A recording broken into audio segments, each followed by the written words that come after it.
Hi guys, दीप electronics lab में आपका बहुत बहुत स्वागत है। दोस्तों, आज की इस वीडियो में आपको बताऊंगा कि एलसीडी एलईडी टीवी रिपेयरिंग करते वक्त आपको कौन कौन से जगह से शॉक लग सकता है, यानी कि करंट लग सकते हैं। और ये जो क्वेश्चन है मुझे काफ़ी सारे दिनों से बहुत सारे लोगों के पास से मिल रहा था। तो फाइनली आज की इस वीडियो में आपको सारे पॉइंट के बारे में बताऊँगा कि जिस पॉइंट के अंदर हमें करंट या शॉक लगने का चांसेस बहुत ही ज़्यादा रहता है, तो वो सेफ्टी के लिहाज से बहुत ही ज़्यादा खास हो जाती है ये पॉइंट। इसीलिए आज के इस वीडियो देखने के बाद आपको रियलाइज़ हो जाएगा या आपको यकीन हो जाएगा और आपको पता चल जाएगा कि हमें किस किस जगह पे शॉक लगने का चांसेस सबसे ज़्यादा है। तो अगर आप वाकई में उन सारे पॉइंट के बारे में जानकारी लेना चाहते हो तो इस वीडियो के नीचे जो रेड बटन दिख रहा है आपको, उसके ऊपर प्रेस कर दीजिएगा। उसके साथ ही साथ बगल में जो बेल आइकन दिख रहा है आपको, उसके ऊपर भी प्रेस कर दीजिएगा। तो चलिए दोस्तों, आप देख लेते हैं कि किस किस जगह से हमें शॉक लगने का चांसेस सबसे ज़्यादा होता है। दोस्तों, मैं आपके सामने एक टीवी को ओपन करके रखा हूँ आपको बताने के लिए कि एलसीडी एलईडी टीवी के अंदर रिपेयरिंग करते दौरान कहाँ कहाँ पर हमें शॉक लग सकता है। देखिए दोस्तों, सभी जो टीवी होता है वो अलग अलग डिजाइन से बनाया जाता है। इस टीवी के अंदर आप देख सकते हो 3 अलग अलग टाइप का बोर्ड यहाँ पे इस्तेमाल किया गया है इस टीवी को बनाने के लिए। यहाँ पे सबसे पहले आप ड्राइवर बोर्ड देख सकते हो, जिसको मदरबोर्ड भी आप बोल सकते हो। ये पहला बोर्ड हो गया। दूसरा बोर्ड जो कि पावर सप्लाई के लिए इस्तेमाल होते हैं, ये हमारा पावर बोर्ड। उसके बाद हमारा ये बैकलाइट ड्राइवर के लिए इन्वर्टर बोर्ड। तो ये 3 अलग अलग हिस्सों में बांट के इस टीवी को बनाया गया है। लेकिन दोस्तों, किसी किसी टीवी के अंदर ये तीनों को जो पार्ट है एक साथ कंबाइन करके एक टीवी के अंदर लगाया जाता है, जिसको कॉम्बो बोर्ड बोला जाता है। और दोस्तों, किसी किसी टीवी में ये भी होता है कि हमारा ये मेन बोर्ड अलग रहता है और पावर सप्लाई बोर्ड और बैकलाइट ड्राइवर जो बोर्ड है वो एक साथ कंबाइन रहता है। ये 3 टाइप का मदरबोर्ड हमें टीवी के अंदर देखने को मिलता है। तो आप बात कर लेते हैं कि हमें कहाँ कहाँ पे शॉक लगने का चांसेस सबसे ज़्यादा होती है। देखिए दोस्तों, जाहिर सी बात है कि हमारा जो इस टीवी के अंदर या कोई भी एलसीडी एलईडी टीवी के अंदर सबसे ज़्यादा जो वोल्टेज या करंट होता है वो पावर सप्लाई बोर्ड के अंदर होता है। क्योंकि हमारा जो एसी जो लाइन आप देख रहे होंगे, यानी कि जो हम लोग डायरेक्ट एसी आप पावर बोल सकते हो, वो एसी इस कॉर्ड के द्वारा इस टीवी के अंदर एंटर होते हैं और सीधा कहाँ जाता है, हमारे इस पावर बोर्ड के अंदर। और पावर बोर्ड के अंदर जाने के बाद वो एसएमपीएस के द्वारा बहुत सारे अलग अलग हिस्से में वोल्टेज डिवाइड होके हमारा मदरबोर्ड के अंदर जाते हैं, इस एलईडी ड्राइवर बोर्ड के अंदर जाते हैं। इसीलिए सबसे ज़्यादा जो खतरा रहता है शॉक लगने का वो पावर बोर्ड के अंदर होता है। यहाँ पे देखिए, मैं आपको इसको खोल के ही दिखा देता हूँ ताकि आप लोगों को बहुत ही अच्छे से पता चले कि आखिर हमें कहाँ कहाँ पे बहुत सावधानी रखने पड़ेंगे।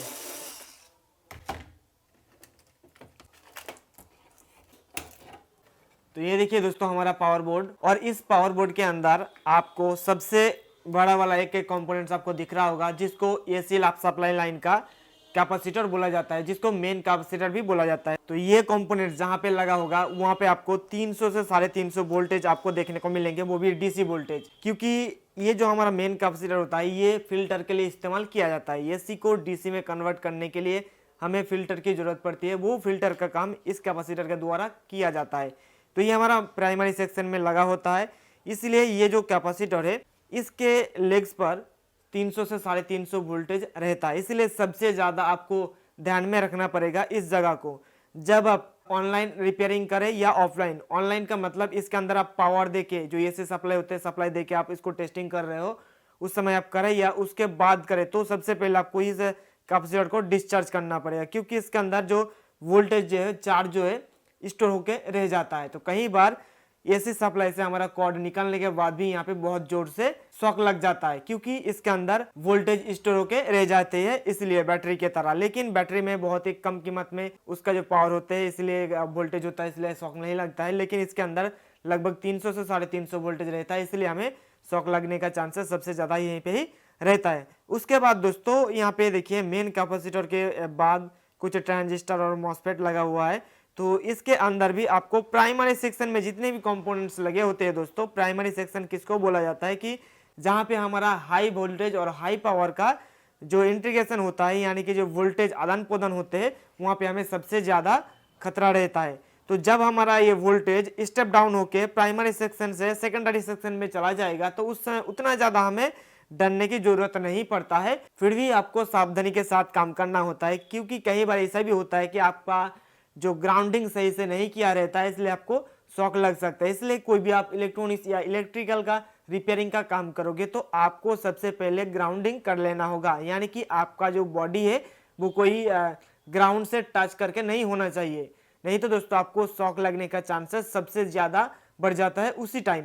यदि अगर आप अपने को ग्राउंडिंग करके रखोगे, यानी कि अपना जो बॉडी को ग्राउंड के साथ टच करके नहीं रखोगे, तो उस टाइम अगर आप कई बार आपको मतलब टच भी हो जाती है ऑनलाइन पे, यानी कि जो वोल्टेज होता है, सप्लाई होता है, लाइव सप्लाई होता है, उसके अंदर अगर टच भी हो जाता है तब भी आपको शॉक नहीं लगता है कई बार।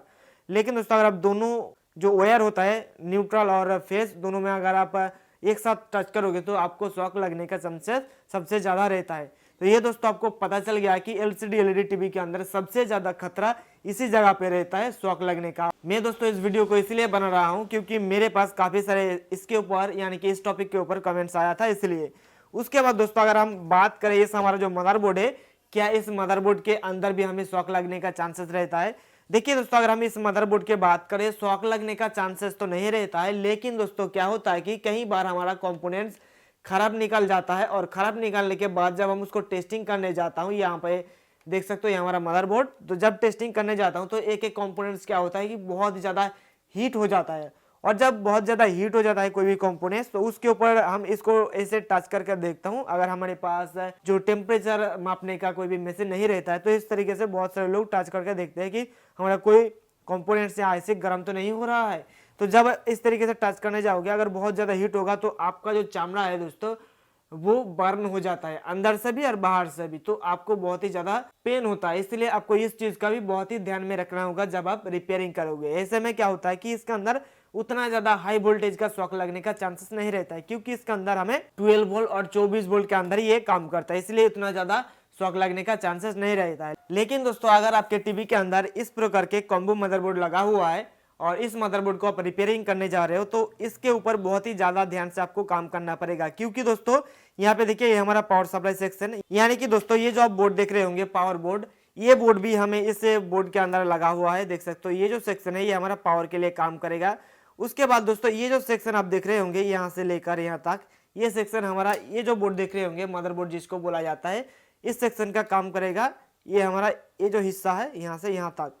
और उसके बाद हमारा बैकलाइट ड्राइवर के लिए दोस्तों यहाँ पे देखिए लगा हुआ है इस टीवी के अंदर, यहाँ पे इस जगह पे जो बोर्ड लगा हुआ है इस बोर्ड का काम करेगा इस जगह पे, क्योंकि ये एलईडी टीवी का मदरबोर्ड है इसलिए इसके अंदर एलईडी ड्राइवर सेक्शन यहाँ पे बनाया गया है। यहाँ पे हमारा जो बूस्ट वोल्टेज को बूस्ट करने के लिए कॉइल लगा हुआ है, तो यहाँ से लेकर यहाँ तक हमारा बैकलाइट ड्राइवर सेक्शन का काम करेगा, जो तीनों बोर्ड का काम एक ही बोर्ड में करेगा। तो जब आप इस बोर्ड को रिपेयर करोगे सबसे ज्यादा ध्यान में रखना होगा ये जो हमारा मेन कैपेसिटर है, इस कैपेसिटर के लेग्स पे हमें 300 से 3.5 वोल्टेज यहाँ पे डीसी रहेगा, और इसके अंदर कई बार ऐसा भी होता है कि चार्ज स्टोर होकर रह जाता है। ठीक इसी के प्रकार से यहाँ पे हमारा जो कैपेसिटर लगा हुआ है उसी के हिसाब से यहाँ पर भी स्टोर होकर रह जाता है। इसलिए जब भी आप रिपेयरिंग का काम करोगे खास करके इस सेक्शन के ऊपर और आप इसके अंदर पावर देके टेस्टिंग करोगे तो सबसे ज़्यादा ध्यान इसी पर ही आपको रखना पड़ेगा। उसके बाद बहुत ही ज़्यादा कम चांसेस रहता है बाकी सारे जगहों पे शॉक लगने का। अगर आपका ग्राउंड सही नहीं है तो आपको बाकी जगहों पे शॉक लग सकता है। मुझे आशा है कि दोस्तों आपको वीडियो बहुत ही पसंद आया है। अगर पसंद आया है तो लाइक जरूर कर दीजिएगा। अगर आप इसी प्रकार के और भी वीडियोस देखना चाहते हो तो हमारे चैनल को सब्सक्राइब करके जुड़े रहिए। और अगर आपके मन में किसी भी प्रकार के किसी भी चीज़ को लेकर सवाल है तो नीचे आप कमेंट करके बताइए, मैं आपको उसके ऊपर वीडियो बना के बहुत ही जल्द आपके सामने पेश करूँगा। तो आज की इस वीडियो में इतना ही दोस्तों, हम फिर मिलेंगे नेक्स्ट वीडियो में, तब तक के लिए wish you all the best.